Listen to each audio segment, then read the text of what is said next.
Hello, welcome to today's podcast. My guest today is Terri Hamilton.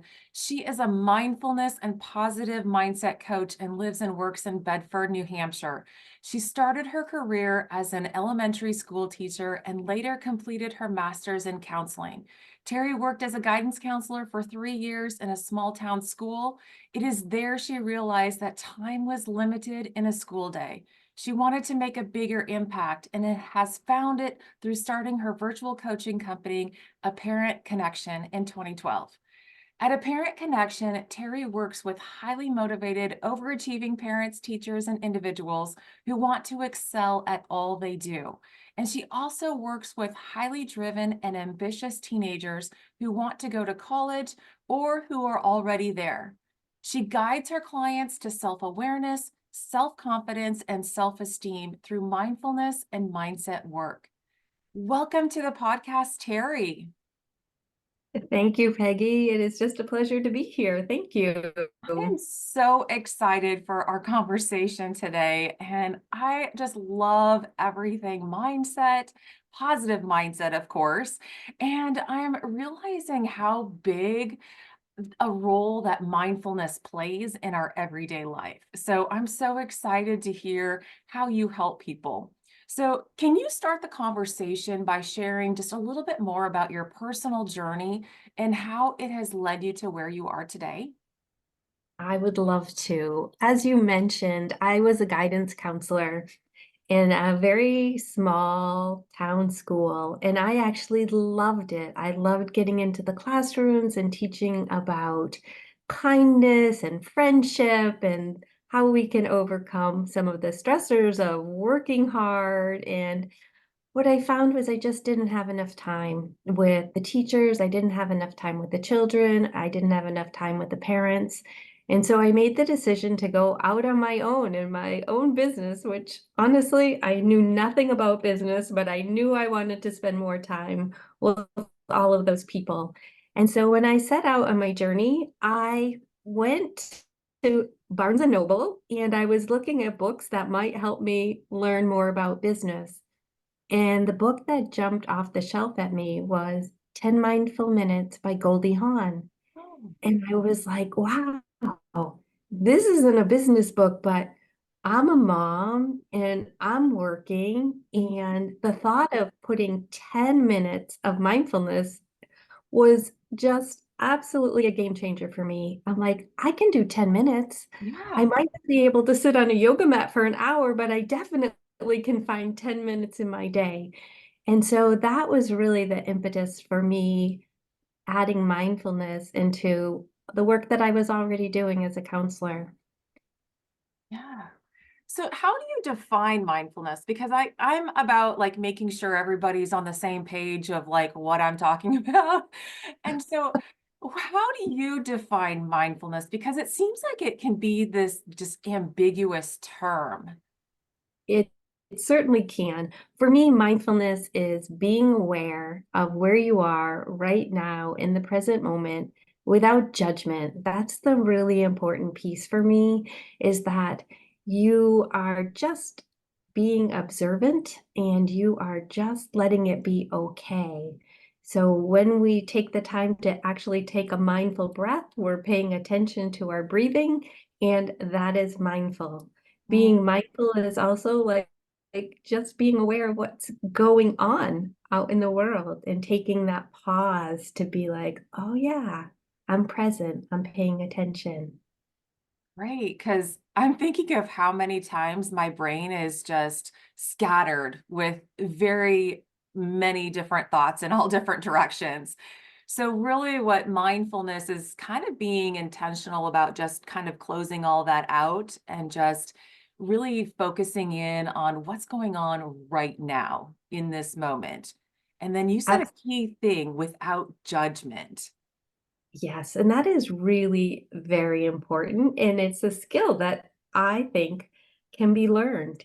It's like, Mhm. wow, like it's okay if I'm just here right now.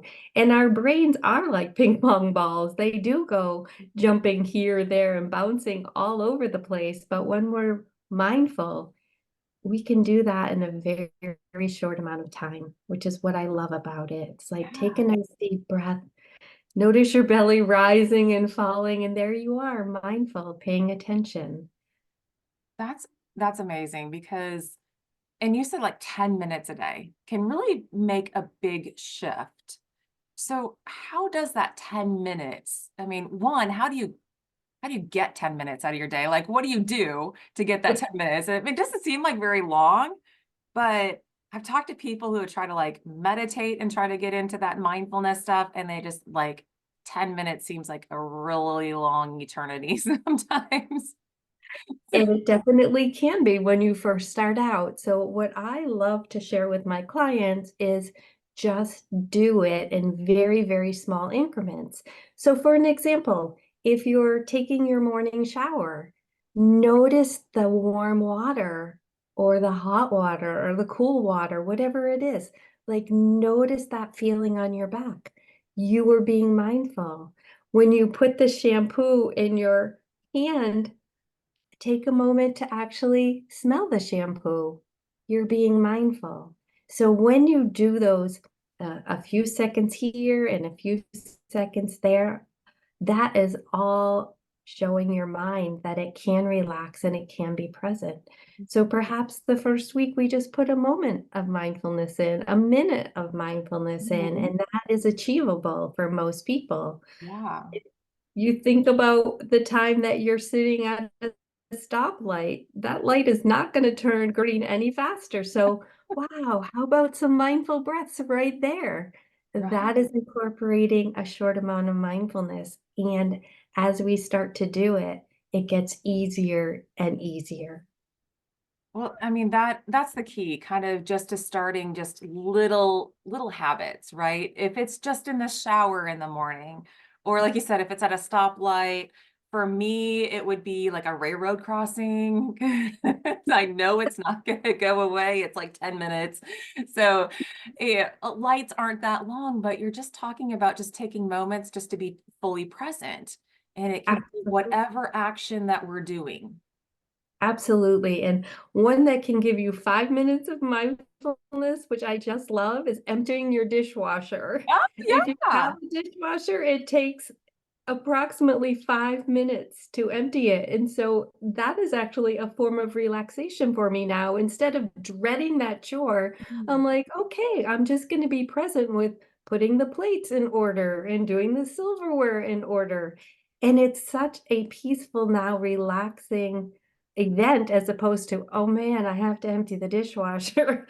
How lucky am I to have a dishwasher? So it Right. changes, right? It changes your perspective. It changes how you look at things. Yeah. When you're folding laundry, like notice the warmth and the texture of the towels or the closure folding. Mhm. And once again, with gratitude, like how lucky am I to have this appliance and how lucky am I to have these clothes that I get to fold for my family or for me or for whatever the situation is. So it really changes how you look at life. It really does, and especially those kind of mundane chores that you're talking about. Yeah. Uh, I don't know, but yeah, I could see how I could shift my perspective and shift my mindset by just going, "Oh, how grateful that I didn't have to wash all these dishes by hand or wash these clothes by hand or have to, air dry them or something that you can put in as like, oh, wow, being really just present and being and with a sense of gratitude with that too. And I can see that, this would be really good implementation for me when I'm eating, like trying to be mindful of the food I'm putting in my mouth, the smell, the texture, those kind of things. So any aspect of our life we can apply mindfulness to. Absolutely. And I love that you brought the eating up because even if you do it for the first few bites, Mhm. it's like, oh, savor that flavor, like savor that texture. And one of the things that I have done with my clients is like take trail mix and Okay. just take one piece at a time, Oh, right? And it's like, oh, all right, that is crunchy. This one is salty. Like just noticing, because Mhm. very often we're eating pretty mindlessly, Right. right?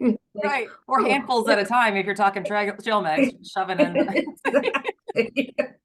Exactly. So that's what I love to teach people is just putting a little bit in little different spaces where you are already doing it. And before you know it, you have 10 minutes of mindfulness. And Mhm. then you can start grouping them. And if you can do it all at one time, beautiful. But if you can't, that's okay. Because the research shows that 10 minutes of relaxation for our brain and being present changes the neural pathways. And how amazing is that? Oh, yeah. Can you dig into that a little bit more? Because I think that is really important to kind of, we can talk about, hey, yeah, this is good. But I like to know, like, what's underneath that? Why is that important? So, can you dig into that a little bit more? Absolutely. Let's take gratitude, for instance. Gratitude releases dopamine and serotonin, which are the happy chemicals in our brains. And when we're happy, we can focus, we can be more organized, we can spread that gratitude out into the world. And it really does matter. And it opens up the pathways in our brains. When we are looking for things to be grateful for, we find more things to be grateful for. And so it ripples out. The same with kindness. When we are kind, it's not only good for us because it's releasing these endorphins in our brain, but it's also good for the receiver. So the giver and the receiver are benefiting from all this goodness. And what could be better than that? Oh, I don't know. I don't think anything can be better than that. I mean, well, how you're explaining it, because it is that those endorphins, those positive, feel good, hormones that are released when we're, in that state of gratitude and even in that act of kindness. And it's just like, wow, if we did that throughout the day, and we can do that when we're mindful. So I'm just like putting these little pieces together, just being mindful about putting the dishes either in or out of the dishwasher and being grateful for that having one. Because I'm thinking right now, I'm like, my daughter doesn't have one that's operating in in her apartment. So it's like, it's hand wash. Yeah. And that can be a chore, but too, just hand washing something. But if you are apply the gratitude for that and just how much more of a positive outlook that you have in those chores. It is actually incredible. I often think of the story of my grandmother who originally had one of those well pumps in her backyard, which we thought was just grand fun as we Oh, were yeah. children. But that's how she actually brought the water in, and she needed to heat it on the stove for bathing and washing dishes. And so when she had hot running water, she's like, this is fantastic. Like, I have nothing to complain about. And I'm like, wow, that's perspective, right? Mhm. So Mhm. every time we turn on a light switch, it's like, wow, how about that? We have Yeah. electricity. So all these little mundane things that we don't think about, Mhm. it, those are all things that we can practice gratitude about. Yeah. And I just think about the times where like, okay, we maybe not have experienced having to go, out to the well, get outside to get the water, but we might have all experienced, depending on where you live, power outages where, oh, electricity is not working right now. Like, what happens? And like, most of us kind of freak out, like, oh my gosh, because I live out in the country. So my electricity has to do with my well water, because that's how it pumps into the house. And so it's like, okay, well, now we're going to be limited to the amount that's in the water heater. And yeah, okay, great. The water heater is gas, so at least I can have hot water, but once that water is out, then I'm done. Or just little things. And so oftentimes those little interruptions in our life can create a great opportunity for us to look back and going, wow, I have really been reliant on this, and I'm so grateful that it's a lot easier when it's all working. Right. When we do lose power in New Hampshire, you can get cold pretty quickly. Yeah, And how many times do we walk into a room when there's a power outage and flip the switch like it's gonna come on? It's not gonna come on, but it's habit. It's habit. it's habit. It's Oh, not absolute habit. working. It's like, oh my goodness, how wonderful it is that we don't think about those things, Mhm. but I love to actually take a few moments, not every time I flip a light switch on, but Okay. occasionally when I open the refrigerator, like, wow, how lucky am I? How Yeah, lucky, am I, right? yeah, yeah. We Uh, just have to be reminded sometimes, and nature kind of does that for us at times, but we can also do that for ourselves, right? Absolutely. And it's important, I think, to have some type of gratitude practice, and it doesn't have to be anything complicated. What I love to do is to start my day with gratitude. So I've made it a practice not to get out of bed until I think of 3 things I'm grateful for, which actually is quite simple. It might be the warm bed I'm in, or my family, or that the sun is shining. Whatever it is, it starts my day out Mhm. on a very positive note. And so from there, things are a lot brighter. Mhm. And now I seriously can't get out of bed until I think of those 3 things. It's like, okay, here we go, and start the day like that. So that's one way to do it, Mhm. um, and it's quite simple. Yeah. And just imagine just, how you've done it as a practice. And now it's just like, I can't get out of bed. I've got to, three things. And some days I might just want to take forever to find those three things because I might want to stay in bed. But but it is a good practice because as you're saying that before, that gratitude comes, it brings up the positive endorsement endorphins in us and those good feel good things. So we are waking up and we're hitting our feet on the ground in a good state of mind. Yes. How Yeah, beautiful. thank you. I absolutely love it, and I love to share it, and Yes, it's simple.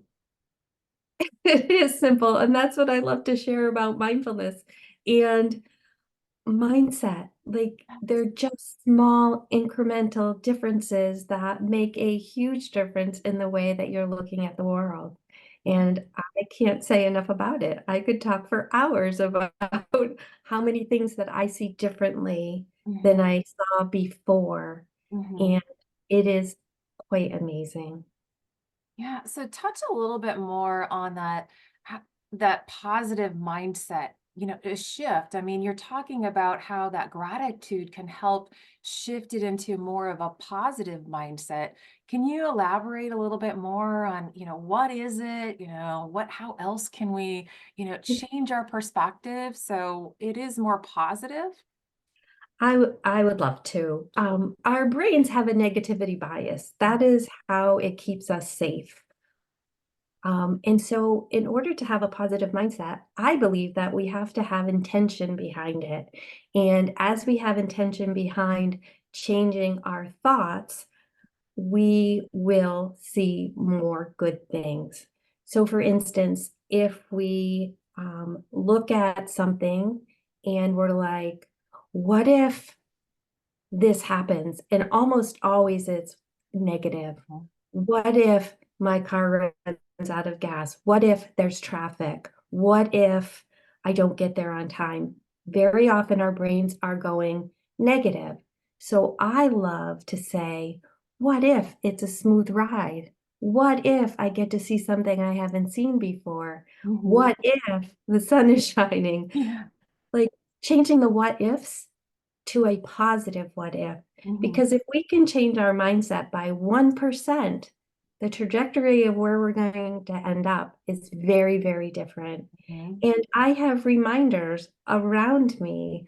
Like I have something on my desk that says, today is going to be a great day. Oh, And I look yeah. at that and I'm like, oh, that's pretty cool, right? Yeah. There's something that's positive that's going to happen today. And every day, no matter what the stumbles are, there's still so many things Mhm.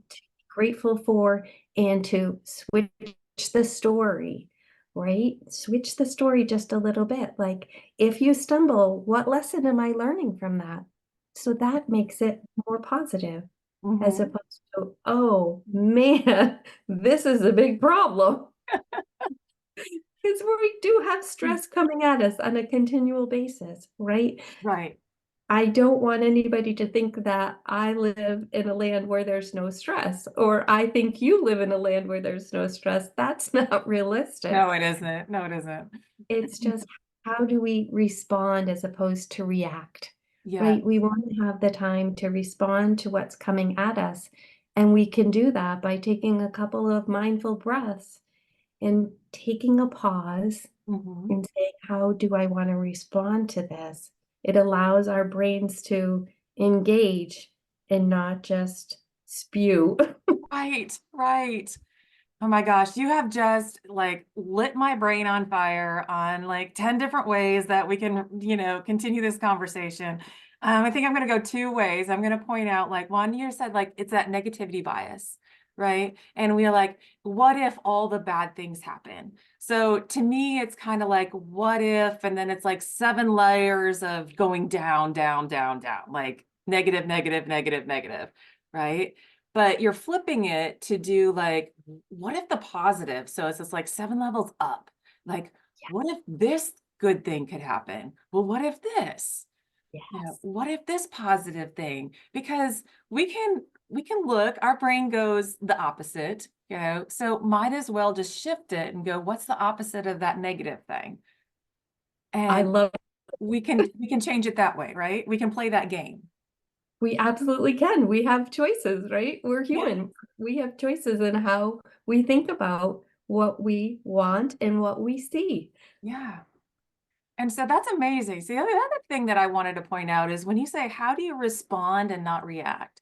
And I think there's a key difference there in how you said, like, responding is like you're pausing. Like you create this opportunity to take a breath and choose how you want to respond. Whereas I think of reacting as like this automatic, like flip the switch and you're not thinking, you just respond with you're not respond, you react with your emotions and it's automatic. And oftentimes it's like, like it's more tense, it's more intense with it. And we tend to overreact. Yes, it's a visceral response. It absolutely is. And so when we know that, when we know that our bodies i- immediately react to situations, we can intentionally take a breath. Mhm, Like, I can feel this in my body. I can feel this sadness or this anger or uh, this intensity that I might not want to put out in the world because once the words come out, they're out, right? yeah. So if we take a pause and think about how we could rethink something, reword something, Mhm, and put it out there in a way that it can be received. mhm, Because often when we just let a reaction come out, other people get defensive, mhm. right? Yeah. But when we can say something constructively without any malintent, that's when our messages are received well. Mhm, And we all have a choice in our voice, right? We all have opinions. We all have things that we want to share, which is beautiful. Like mhm. communication is beautiful, but when we can communicate on what I consider a human level, Yeah. a kind level, we are going to much more often get our message received as we intended. Mhm. Yeah, because the worst thing that we can do is react quickly, and then we have to really clean up the mess, I think, because it does like throw up this defensive wall if we react right away. And most of the time when we react in a negative way, it's more of a very defensive response. Yeah. in that negative way. And so then it's just like cleaning up the mess. And once those words are out, or once those actions are there, we can't take them back. Like somebody's already heard them and implanted that in their head. And it's so hard to say, oh, wait, that's not exactly what I meant. And so it's better to take a pause, Yes. take a deep breath, and really, how do you want your message to be received? And that's being mindful. That is beautiful. I love that, Peggy. So, wow, I mean, it all goes together. It does. It's like intertwining circles in Mhm. my when I think of it, I just think of these interlocking circles and they just go on and the bubbles just go out into the universe and they are beautiful. Like it is just beautiful when I see that people are like having those aha moments. Oh, this isn't that difficult. I'm like, no, it really isn't. It's quite No. simple. It's just learning what awareness is. And we all can learn that. Yeah, It's that is just big, really, that awareness piece, because we yes, have to take a pause in order to take inventory of our thoughts and inventory of how we're feeling. We have to connect with that. That mindfulness piece is being present, which is being connected to the moment. you have it Okay. beautifully said. And it's You have it. simple. It is actually quite simple. It's not always easy, but it Right. is simple, right? It's It is simple. really simple. And it just starts with, for me, it just starts with taking a breath, being grateful, and responding Mhm. and listening, right? And Right. listening. Listening to nature, listening to other people, listening to what's going on, and Mhm. absorbing that information, and then sending out the messages that you really want to send out. Yeah. Yes. And then your life is better. You feel better. You're impacting other people in a positive way. And the communication and the relationships can grow. And the That's world is my just a hope. nice, kinder place. That is my hope that with each day, I can send out positivity, Mhm. kindness, gratitude for all that I have and the people that are in my life and all of the lessons that I learn. And can I keep spreading that? And I say yes, a little bit at a time, right? A little bit here and a little bit there. Mhm. Sharing a smile with somebody. You never know how that's going to impact their day. Right. You just never know where those seeds of positivity, those seeds of kindness, where they're gonna go, and the ripple effects, I believe, are just profound and transformational. Very much so, because that ripple effect it can go a long ways. It can, in ways that you may never know, Right. or years later, someone will say, "Remember when you said this?" And I'll be like, sometimes." Sometimes I remember, but it had an impact on them. Mhm. And that's the thing about awareness. Once you're aware, you can't become unaware, Right. and that just And opens up, learn it. Yeah. right, that just opens up more and more possibilities. Yes. And the positivity that you feel when giving away like a smile or being kind, like that just lights, at least it lights me up. And I know that it lights other people up. And when you just be that's all you need for just to feel good. Right. And I think a lot Imagine, of people just love, when you can think back about when you feel your best, it's often when you're just giving of yourself freely. You're being mindful, you're being present in the moment, and those are the memories that we just cherish. I mean, listen to kids when they like come up with ideas on like what they remember the most.